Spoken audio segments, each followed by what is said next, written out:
Bonjour à tous et bienvenue dans Waldorado. Je suis ravi d'être là, ici à Mariembourg, dans le sud de la province de Namur, pour découvrir la famille Riche, un groupe spécialisé dans le bois.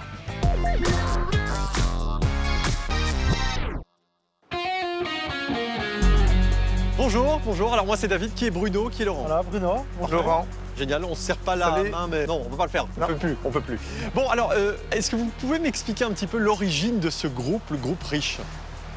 Tout d'abord, une entreprise familiale qui a été créée il y a 50 ans par nos parents. Ouais. Et donc aujourd'hui, on gère l'activité, l'ensemble de 3 sociétés en famille, donc avec mon frère, ma sœur, qui s'occupe de toute la partie financière. Et voilà. C'est pas compliqué de travailler entre frères et sœurs?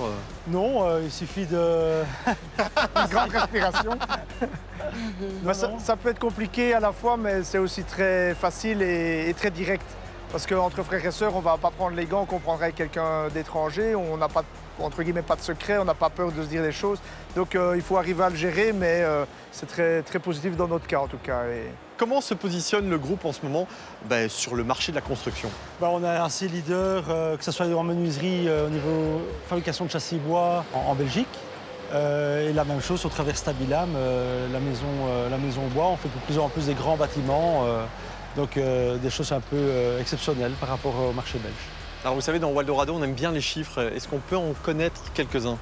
Oui, donc le groupe Riche aujourd'hui, dans ces 3 activités qui sont menuiserie Riche, Enercobois et Stabilam, représente plus ou moins 200 personnes et 22-23 millions d'euros de chiffre d'affaires. Et en sachant qu'on est parti d'une entreprise il y a 50 ans avec 2 personnes. Alors ce qui est bien, c'est qu'il y a vraiment un ancrage belge, mais wallon derrière tout ça. Oui, c'est vraiment une volonté. Aujourd'hui, quand on voit sur tous les chantiers assez bien de main-d'œuvre délocalisée et tout ça, nous, on veut développer, on croit aux gens locaux, on croit au savoir-faire local, à la matière première locale et avec vraiment de la réflexion globale, tant sociétale qu'écologique. Et c'est vraiment une volonté dans l'entreprise.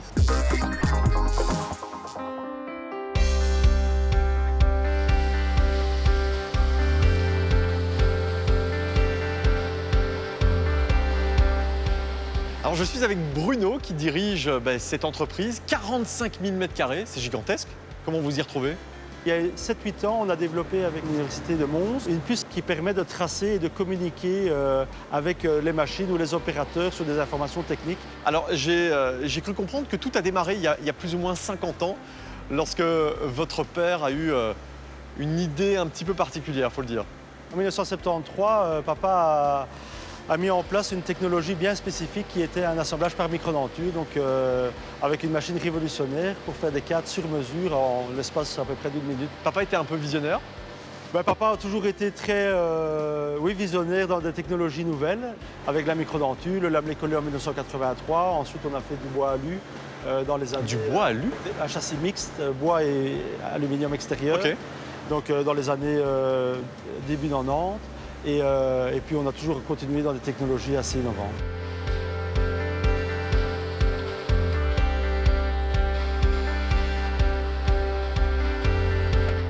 J'ai l'impression que l'ancrage local, wallon, est vraiment bien mis en avant et j'ai l'impression qu'il n'est pas assez perçu de l'extérieur.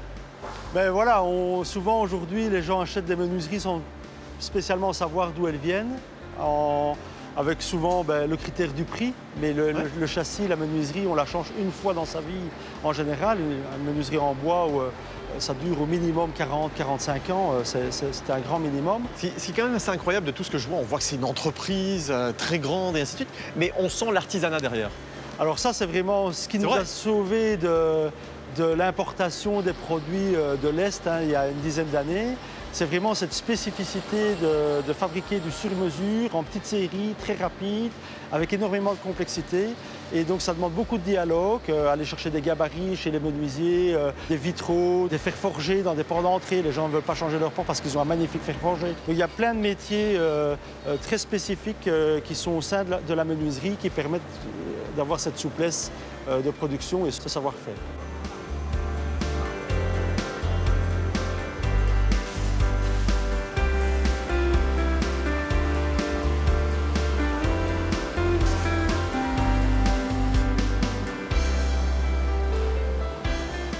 parlait d'artisanat il y a quelques instants, on est en plein dedans. Regardez cette porte avec ce vitrail. Il a 100 ans. La porte a été refaite à l'identique. Résultat, un petit chef-d'œuvre.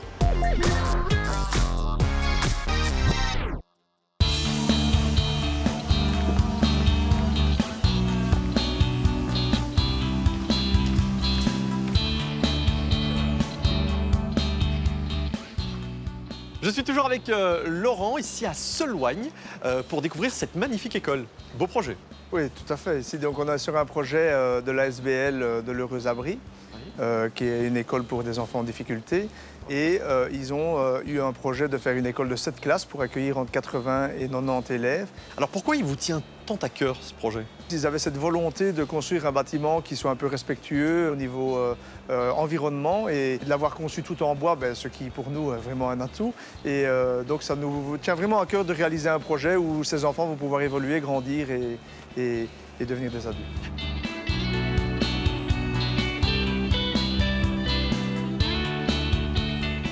Alors c'est la première fois que vous construisez une école de ce type? Donc c'est la première fois qu'on fait une école entière en entreprise générale. C'est un peu un nouveau département de la société qui est en train de se développer.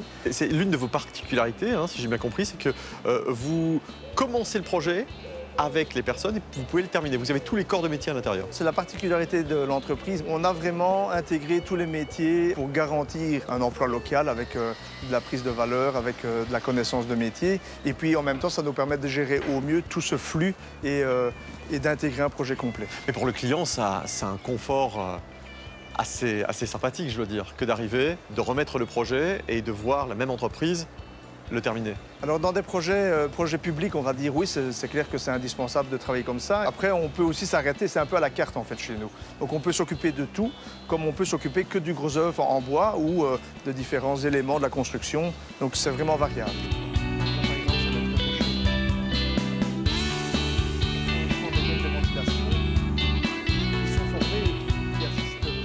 Sur un chantier comme celui-ci, à cause du Covid, vous avez 2 mois de retard. Oui. Et vous avez réussi à résorber déjà un mois. L'entreprise marche à challenge, ouais. Donc c'est ça qui fait avancer l'homme, on dit chez nous. Donc oui, on a un planning qui a été flingué de 6 semaines, arrêt total. On a un projet ici avec une école qui doit ouvrir en septembre. Donc à nous, de notre côté, de... C'est une formalité. Je le vois dans vos yeux, c'est une formalité. Toute l'équipe qui sont là, ils bossent. Ils y sont à fond, puis on a le temps avec nous. Merci beaucoup Laurent, merci à vous.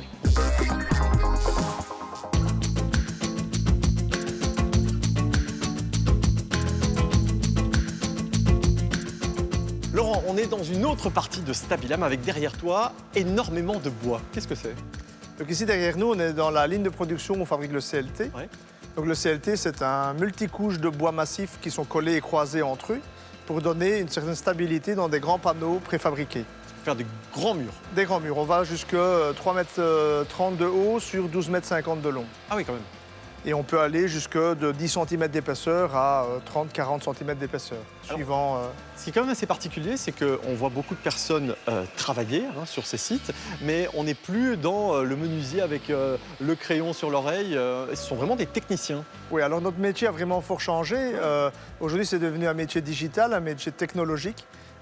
C'est souvent une image qu'on n'arrive pas à faire ressentir auprès des jeunes, mais qui est importante, parce que tout est de la commande numérique, tout est de la virtualisation 3D. On construit les maisons virtuellement dans des programmes informatiques et puis on envoie vers les commandes numériques. Donc c'est vraiment des métiers d'avenir et beaucoup plus techniques et technologiques que ce qu'on pourrait le penser. On a même été récompensé Digital Wallonia. Donc on est vraiment des entreprises en avant sur notre secteur dans le monde du digital. Oui, parce qu'on pense au bois évidemment et on pense à ce qui se faisait avant, mais on est loin de tout ça maintenant. Alors derrière, vous le disiez, ce sont toutes les maisons en 2D. Oui. Et puis là, sur ma droite, c'est la version 3D. Oui, donc la 3D, c'est un projet qu'on a développé en joint venture avec Mobic. Et on a créé Préfabois, qui est la société qui représente cette innovation wallonne et l'utilisation de tout ce savoir-faire wallon. D'accord. Le projet s'appelle Your Nature. Oui, exact, oui. Donc Your Nature, c'est un projet dans la région de Tournai, où il y a 188 logements dans la première phase. Et là, on est arrivé à 140 logements qui sont totalement construits en atelier, toutes les techniques spéciales, le carrelage, les peintures, et on envoie ces bâtiments directement les monter sur chantier avec un temps record d'assemblage. Alors, concernant les autres projets, j'imagine qu'il y en a encore quelques-uns sous le coude. Donc en même temps, on a réalisé pour le parc animalier Paris-Daïsa un carport photovoltaïque de 10 hectares où on a mis toutes les structures photovoltaïques sur des éléments en bois. Et c'est vraiment aussi une innovation, c'est la première fois que ça a été fait. Alors là, on découvre une nouvelle partie de cette magnifique entreprise, c'est Enercobois. C'est quoi? Donc Enercobois, en fait, c'est la troisième société qui fait partie du groupe familial, où là, on valorise tous nos déchets de production. Donc il faut savoir que, aussi bien Menuiserie Riche que Stabilam, 100% de la matière entrante est valorisée. Donc elle est valorisée jusqu'à un moment donné de la planche ou un produit de menuiserie ou de charpente. Et puis après, on a du copeau qui, lui, va devenir un combustible bois, où là, on va faire des bûchettes compressées. Là, c'est Enercobois qui va les commercialiser. Et les bois qu'on ne sait même pas compresser, on va les broyer pour brûler et chauffer les 45 000 m² d'usine. Donc on a vraiment... Rien ne se perd. Tout est valorisé. Vous avez une âme écologique? Ben, dans un premier temps, elle était économique, mais elle s'est avouée écologique. Et c'est clair que nous n'étions pas dans ce trip-là au départ, mais maintenant, c'est le cas et c'est vraiment la vision globale de l'entreprise. Tiens, et concernant les maisons, si on construit une maison en bois, ben, derrière ça, est-ce que c'est vraiment écologique? Le bois est déjà un matériau naturel, donc renouvelable, rénovable, recyclable. Donc en fait, il y a énormément d'avantages à utiliser le bois. Aujourd'hui, en Wallonie, la production bois, l'utilisation bois pour la construction ne dépasse pas la production annuelle des forêts. Okay. Donc on ne fait pas de la déforestation. Donc on ne fait que d'utiliser la production annuelle de la forêt et on est même en dessous de ça. Une dernière question pour résumer, une fois de plus. Le groupe Riche, dans 10 ans, il sera où? Dans 10 ans, on espère construire vraiment des bâtiments exemplaires en bois avec toutes les nouvelles technologies, des bâtiments respectueux de l'environnement. C'est vraiment notre souhait de faire des beaux projets avec des architectes engagés et des investisseurs engagés. Merci en tout cas de nous avoir fait découvrir ce petit joyau wallon. Merci à vous en tout cas. À très vite. Et puis quant à nous, on se retrouve évidemment la semaine prochaine dans Waldorado pour découvrir d'autres pépites wallonnes.